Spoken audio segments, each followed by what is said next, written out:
Much of the work that we do, I have to say, we're standing on the shoulders of giants. In truth, many of the older activists within the ARD also campaigned tirelessly in the 1980s and 90s around the Bantustans, dispossessions, and evictions. So younger activists like myself have cut our teeth in the sector more recently, but we have been privileged in order to learn from people who were with you all at the Land Summit and NASREC and many of the other convenings that you've had, where you've been thinking through land reform and agrarian reforms. I'm a bit curious to listen to us speaking about the Bantustans as being this vast tract of land that has been undeveloped and where we ultimately could tap into for rural development and agrarian reforms. I want us just to pause because sometimes I don't see that. I just see an extension and an expansion of urban development. But I feel like rural democracy remains a myth. And I'm waiting to see land justice being served to people in rural areas. And I'm also waiting to see land justice served to people living in urban centers. On the outside, things look different. But in reality, the rights and powers and functions of traditional leaders have continued to be experienced by communities who get treated more like subjects, truth be told. All of these practices, which might be distorted and called customs or traditions, and they may actually have had an original purpose, but I think we haven't wanted to revisit rural South Africa in a meaningful way. Questions of how do we hold and administer land in the form of Bantustans in a way that upholds and recognizes the importance of traditional leadership, but more importantly, recognizes and enforces the rights and protections of rural people. For women, I think our position is all the more precarious. Every single day, we have to negotiate and renegotiate land governance in rural South Africa, and there's hardly ever a spotlight there. So how would we actually own and manage the land? How would we grow food? How cognizant are we of the women's unpaid labor? How cognizant are we when we think of our policy reforms going forward of all the ways that women have really been sidelined and silenced? This forum has made us to stand up and listen. The robustness that has come with issues that have been raised here are issues that we will really take back and consider very seriously. I think the professor was very clear that a major policy shift is needed if we want to solve our problems. Dr. Mahlati's pain has not gone unnoticed. We will have to focus on women and the youth. Farming systems, equitable land reform, integrated land administration systems, and many, many other things raised today here.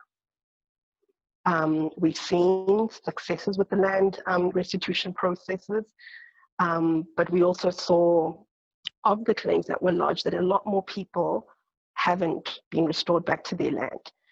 And I think in part where we have gone wrong, again, is that the land holding system, when people have been restored back to their land, has not been really inventive.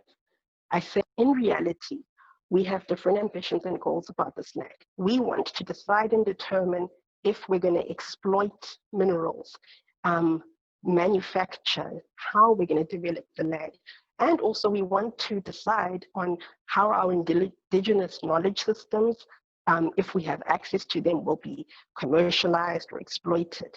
So as a youth, there is a whole generation behind me, Generation Z, the born frees. Once we start talking more to them, we'll see how different our wants and needs are for the land and how differently we feel about what the land means to us. It is so strange that we can speak of land reforms, but not water reforms. Youth want a lot more than just to farm. Even if we're on the land, we want to revolutionize the entire value chain. We want to interrogate it, dismantle it, and rebuild it until we're actually going to meaningfully benefit from this land. And we see how many young people are agitating for change and also agitating to say, if ever there was an evergreen contract that was signed by elders, let it be reviewed or revoked. I think that is where we sit as young people. I think it's going to be great to watch a new generation of academics, activists, lawyers, policymakers, government officials coming in with new ideas, because I think you might not always be able to see that when you have been doing this work for so many years. Perhaps the youth have an approach that is, brash and brave. And I think that's exactly what the class of 76 and so many others were capable of. The confidence to believe, the audacity that the system, we can't sustain the status quo. We're going to undo what is in front of us.